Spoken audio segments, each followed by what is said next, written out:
Protect your DNA. BioPQQ can promote formation of new mitochondria. Infowarsstore.com.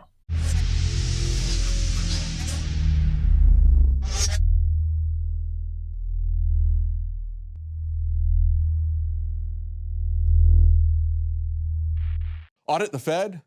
How about starting by auditing your own mortgage? That's what our guest today, Greg Morse, did. Now, he's somebody, this is not his first rodeo. He got his start back in the S&L crisis of the 1980s. He was one of the first investigators to find out what was going on with the fraud that was committed at that time. It's a different time today. People can violate the law and not have to pay a penalty. But we have some actionable items for you. What he found when he looked at his own mortgage was 1,000 incidents of criminal and civil statutes that had been violated in just his mortgage. Now, this is a story that hits at the heart of the corruption with the mega bankers, of course, who are enslaving us, who are robbing us, who are sending us to war. This is a story that starts the break of the chain of title, that starts with a complete dissolution of our property records, our system of property records, the fraud inherent in that, the largest case of tax fraud, the largest case of security fraud, the largest bankruptcy case ever.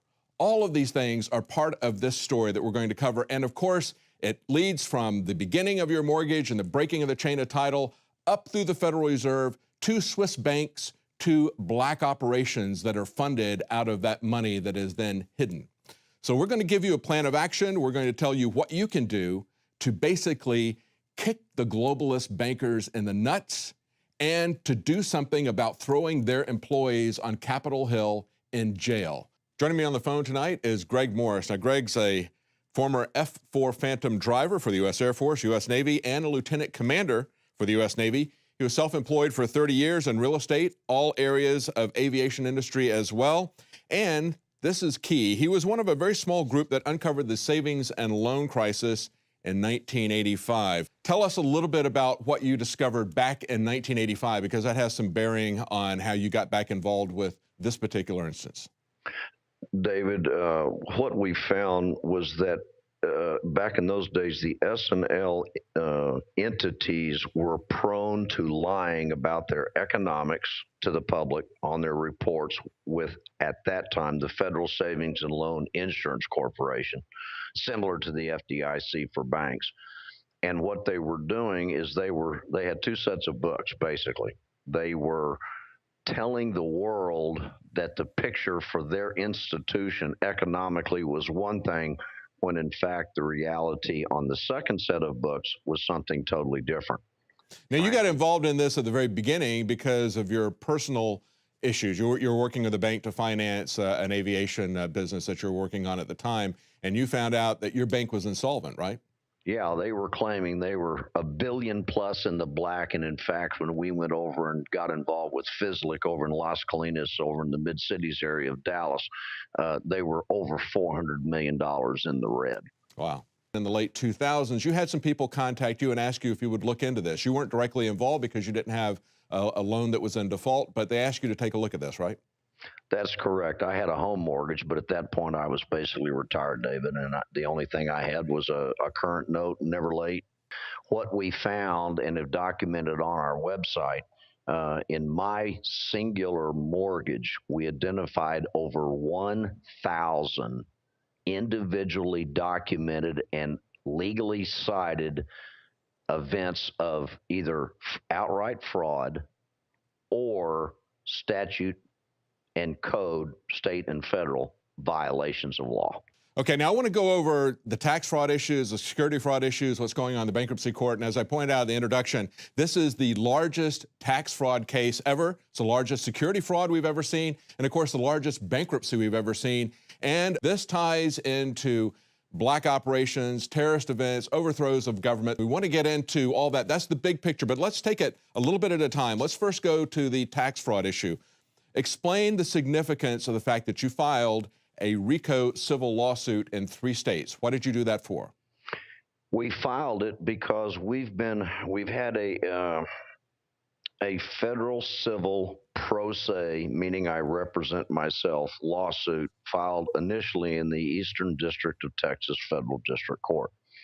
What we have found since we've been at it for almost 3.5 years now The case has promulgated into being in 3 different courts in 3 different states. And as of today, we still have not been allowed to have our first hearing of any kind.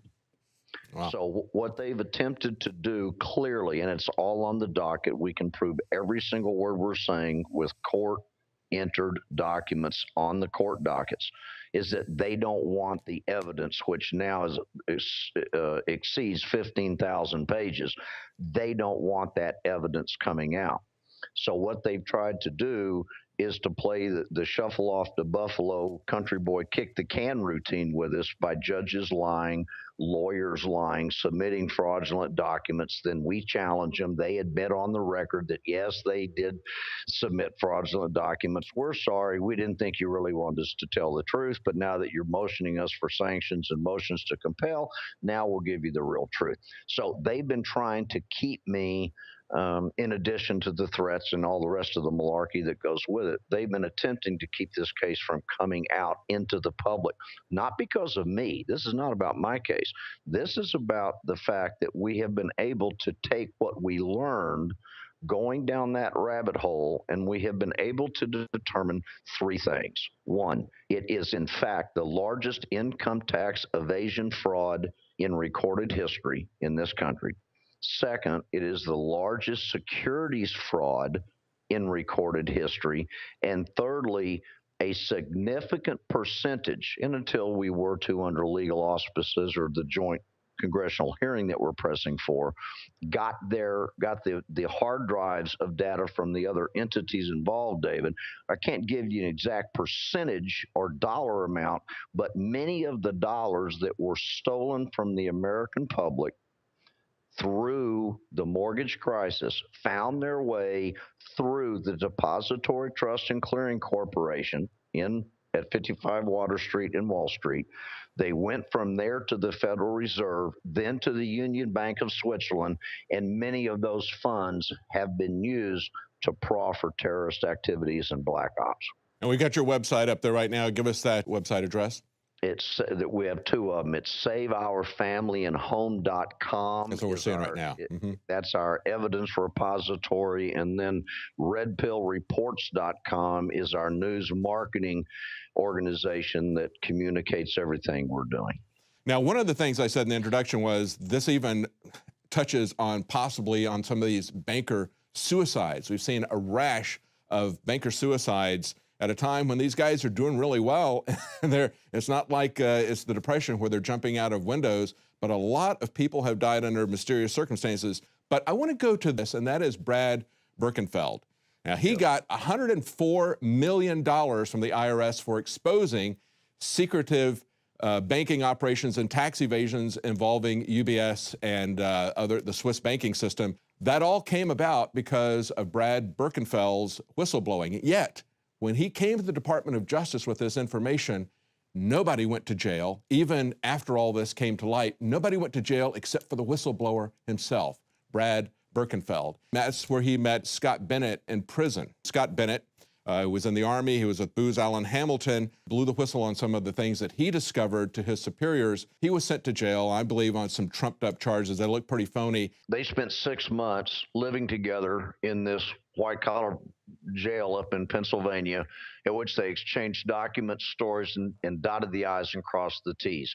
And it appears, since Birkenfeld has not been available to us, it appears, and we have all the documented communiques to the military, to Congress, just as we do in my case on the whistleblower document, they are obviously running to hide. They do not want this coming out in any way, and they're doing everything they can to either not respond, or in my case, to Scott, or in my case, we've had 4 formal responses from 4 of the largest government agencies, which have in writing put their signatures on it to my attention. It's on the website for people to see, which says all of this stuff is outside our jurisdiction, including the Department of Justice. Exactly. But of course, the Department of Justice was involved in the whistleblowers case. They sent him to jail for a couple of years. As he got out, he was handed a check for $104 million from the IRS for being a whistleblower. And as after they had convicted him, the prosecutor, Kevin Downey, said that he needed the judge to give him some more time with the whistleblower because he was getting so much key intel from him. Don't take him away and send him to jail just yet. So admitted that it was very important. Now, one of the things that I want to pull out, which again hits possibly to these banker suicides, is how it looks like he was possibly set up, according to Scott Bennett. When Brad came from Switzerland to talk to the Department of Justice initially, shortly after that, one of his friends back in London, where he was living, got a communique from the Swiss bank, UBS, asking him why he had contacted them. They essentially had received a letter that was unsigned, that was in the name of this London friend who didn't know anything about this, because Brad Birkenfeld had done this secretively, had traveled there secretly to talk to the Department of Justice. Yet somebody who knew that he had talked to the Department of Justice had contacted UBS in the name of this friend who didn't know anything about it, presumably hoping that UBS would do something about it or do something to him, I presume. But yet they called this London friend, who was absolutely astonished, and then called Birkenfeld for an explanation. You want to comment on that? Quite frankly, I'd rather let Scott at a later date go into all that detail, because he was much closer to the topic than I. What I can tell you is that if it looks like a duck, walks like a duck, quacks like a duck, let's don't shy away from making the ultimate conclusionary statement. That is, it's a duck. Yeah. These guys are covering this up because they know we're on their trail. They're afraid of it, and they don't know how to stop it, because we're in a position now where they cannot stop us from getting all the way to the Supreme Court and going to the Congress of the United States. Greg, let's get down to some of the details of this tax evasion issue. And of course, at the heart of it is MERS. And we've talked to Dave Krieger about Clouded Title. He's the author of Clouded Title. We've talked about how they break the chain of title, how they evade taxes at the local county level. And of course, we all have to make up that tax revenue that the bankers don't pay when they break the chain of title and they securitize these instruments. But that's just the tip of the iceberg.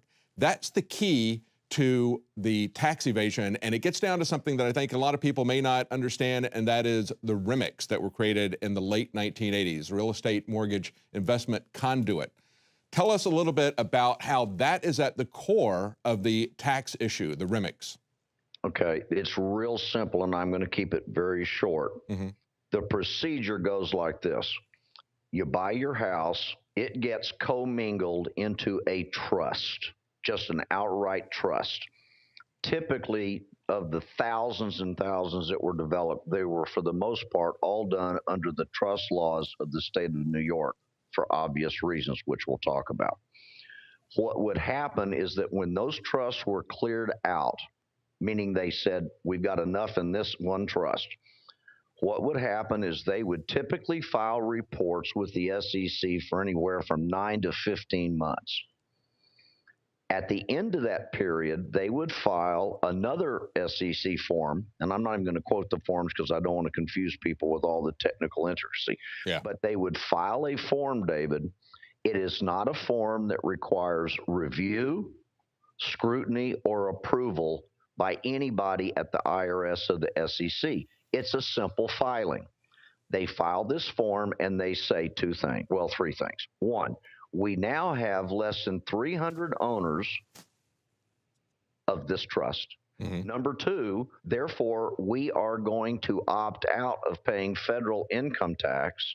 Yeah. And third, we don't have to file any further quarterly reports with you. So we go into the ether, into the black, and you don't, at that point, know anything further about us. Yeah, and let's point out that when they say they don't have to pay any tax, they made the argument that they were getting double taxation. Every corporation has and can make that argument. A lot of people have said we need to stop taxing corporations and businesses because that's just an invisible tax that's passed along to consumers, like a VAT tax. So fine, they're getting taxed double taxation. But the only people that get relief from double taxation are, of course, the bankers who have these employees in Washington called congressmen and senators. So they passed this REMIC construct, which says, basically, as you just pointed out, they can make an assertion, file a piece of paper and say, we're no longer under your supervision. We don't have to pay taxes. But the key thing is that they have a clear, one of the key things, provisions of this REMIC is that they have to have a clear chain of title in these mortgages. Once they break that chain of title, now they are liable to taxes. Now you're hitting it spot on. Here's the issue. There are two classifications of mortgages that surface in these trusts. One is called a qualifying mortgage, and the other one is a non-qualifying mortgage. Now, to be a qualified mortgage, there are a number of requirements, the first and most important of which is the fact that the chain of title is not broken. And we don't really have to even go any further into the details of that because we've got a lot of stuff to cover. But that right there says that they are asserting that they don't have to pay taxes, but they themselves broke the chain of title, and now they are due to pay those taxes, but they're evading that. Now, I want to get to what happened when because you filed whistleblower status on the tax fraud. You filed with the SEC about security fraud, but I want to lay out the basis of both of those before we get the reaction of those.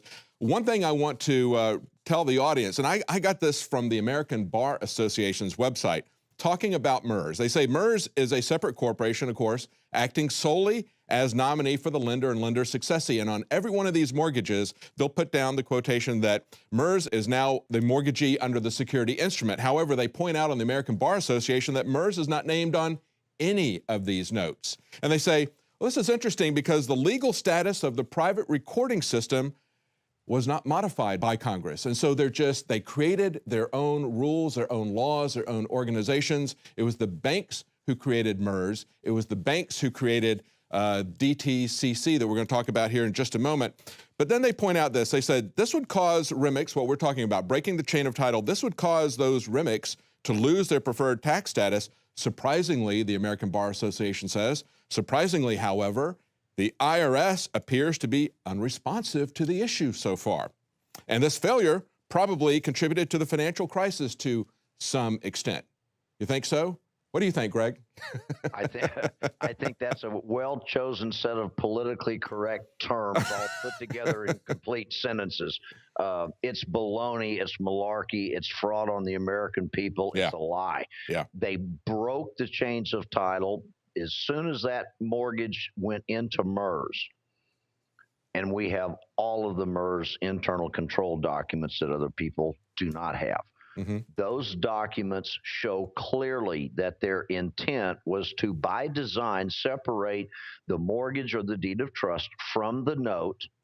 Yeah. You can clearly prove that by going to the Fannie Mae, the government-sponsored enterprise that's bankrupt, that's now owned by the federal government, who owns, theoretically, your at least promissory note. As soon as you break the promissory note from the deed of trust under Carpenter v. Longan, they cannot be reattached without an act of the court with the compliance of the homeowner. That means once it's dead, it's dead.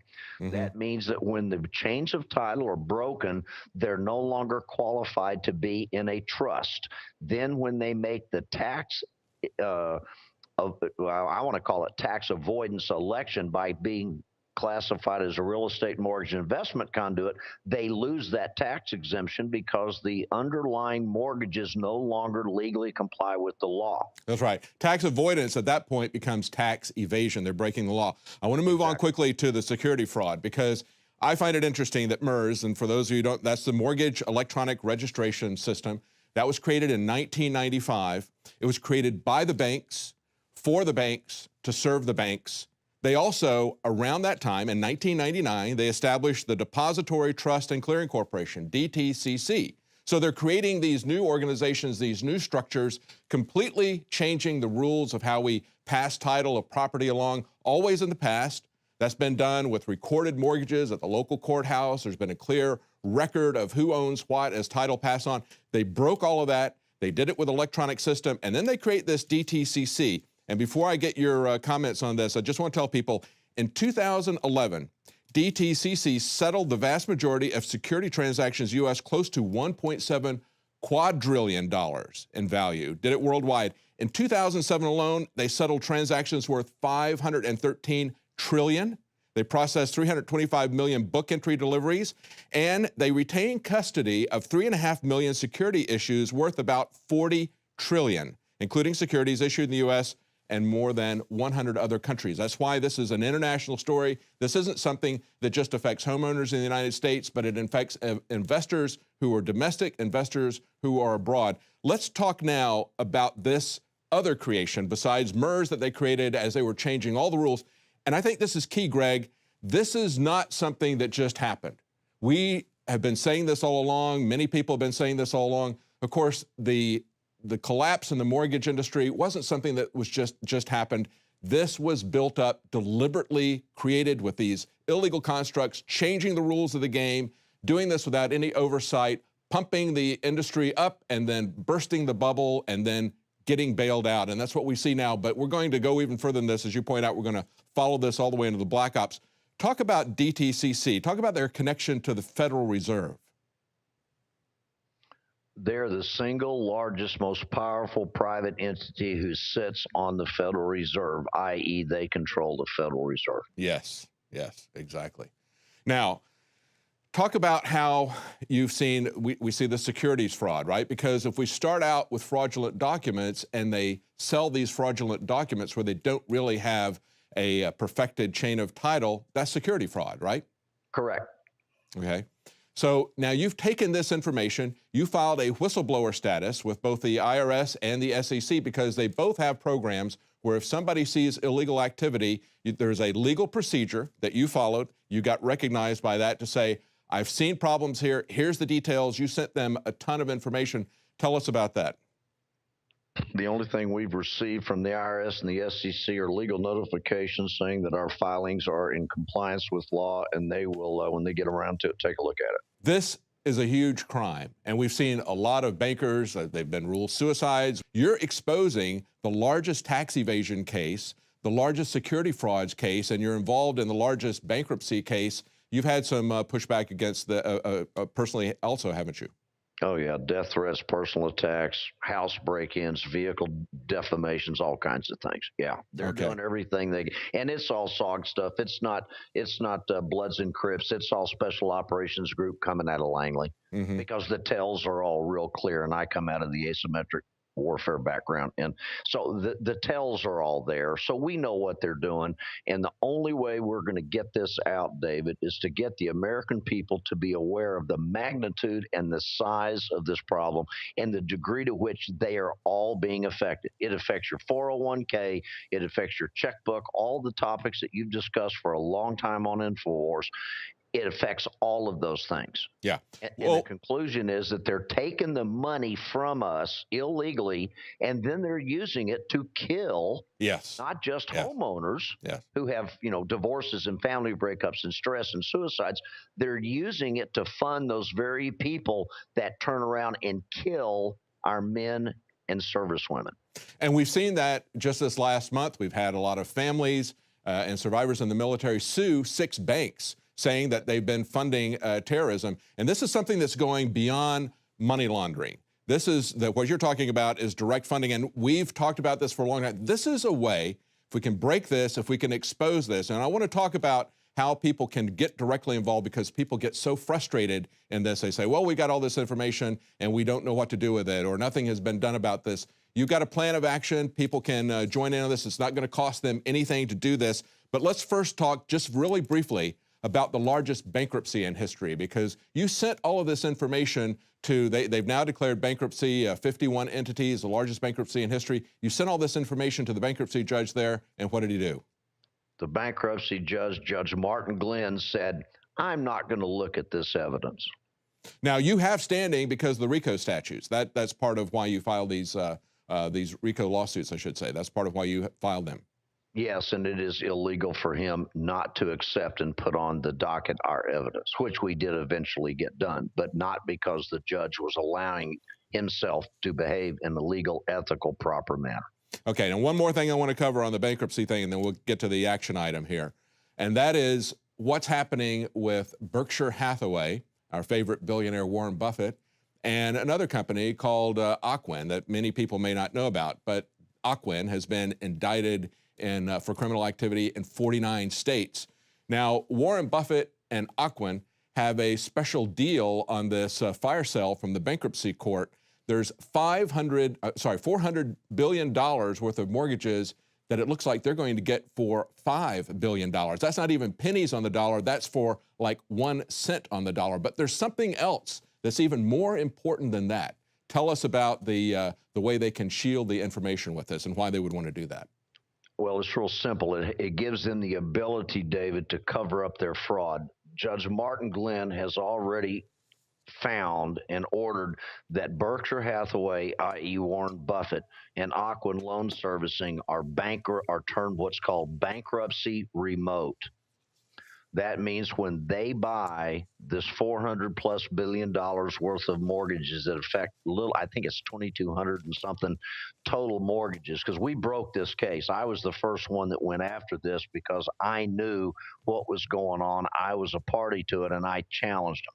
And so what happened here is that Martin Glenn said once Berkshire Hathaway's and Ocwen wins the bidding process, which I think was absolutely a setup. It was not an open free market bid. It was a behind the doors deal. They got classified as bankruptcy remote, which means that you, David, if you find out that your mortgage has somehow been compromised, which you can tell by going to our website, clicking on the link at the top of the page that says, how was your mortgage compromised? We lead you right through it in about 28 steps. It takes you 30 minutes. It'll give you some great insight. What happens is that means that you cannot and you do not have any legal standing to go after Berkshire Hathaway or Ocwen Loan Servicing, and they're hiding behind the signature of Judge Martin Glenn on that bankruptcy court order. But fraudulent bankruptcy doesn't offer that kind of privacy. So that can be penetrated if we can prove the fraud. And just as a quick aside before we move on to the action thing, one of the reasons you said that you believe that it was something that was transferred without a competitive process was because they were trying to distribute the assets even before they really had trustees in place, correct? Yes, on day one, when they filed a petition, they filed a motion which asked the judge, before the trustees were even in place. And of course, I know a little bit about bankruptcy court because I was involved in one as a creditor. I know that the trustees working for the court, they get a commission on this. It's an incentive to try to liquidate this stuff as quickly as possible. Whoever does this is probably going to make hundreds of millions of dollars, whoever that bankruptcy trustee is. He's going to make a lot of money off of this. Now, let's get to the action items. How can people get involved? You already said they can go to your website. They can look up and see if their mortgage, what the status of their mortgage is. But how can people get involved and take them down? Okay, you either go to saveourfamilyandhome.com, great big button on the top of the homepage, or you go to redpillreports.com. Same thing. Click on the link. It will take you to a demand jurisdictionally sound petition, which is claiming on our behalf that we are demanding, based on our evidence, open joint congressional hearings in front of the media, the public, and all members of the joint seated House and Congress, House and Senate. Okay, now why do you think that's going to work? I mean, we've had a massive demonstration. We had 500,000 people show up back in 2009 on September 12th in Washington, protesting the banker fraud. I mean, they were angry about it. They said, we don't want this bailout. We don't have to pay for their quote unquote mistakes. It wasn't a mistake. It was by design. But what are we going to do with this? How is this going to be different from just the general anger that people have when you've got this behind you in the documentation? Sorry. It's a perfect question. Here's the answer. The answer is we have a jurisdictional basis when the American people come together and sign the petition as registered voters in this country. We have the jurisdictional basis to force this to happen. It's going to be a fight. But you see, you can go do a protest. That's an activist act. Yes. This is an actional act. Yes, this is a legal act. Actionalism. Yes, this is action. It's legal action. It's not just a protest. It's not burning down a neighborhood. This is a way that people can channel their anger into a legal action.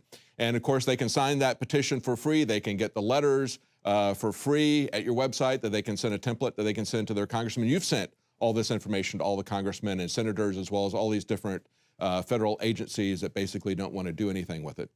That's correct. And in addition, we're collecting a lot of the evidence, which I am certain, and best that we not, David, go into too much detail on this, but a lot of the information and evidence which these individual congressmen and senators by name would rather not have come public.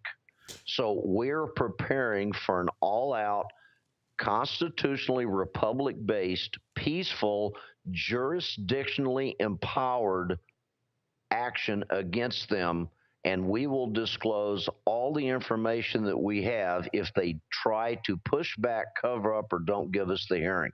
That means that all the congressmen and the senators are going to have to go back to their districts and face their constituents. Well, that's key. And one of the things that I think is when some of these people see that they're facing jail because of tax evasion, security frauds, once they see that, I think they're going to start singing. That's going to start the dominoes in effect, and I think a lot of people are going to start singing with that. Thank you so much, Greg Morse, for your research, for getting in touch with us, letting us know what you're doing with this. I think this is something that people can get involved with, that they can take legal action with, and not just voice their frustration. Thank you so much. David, thank you very much.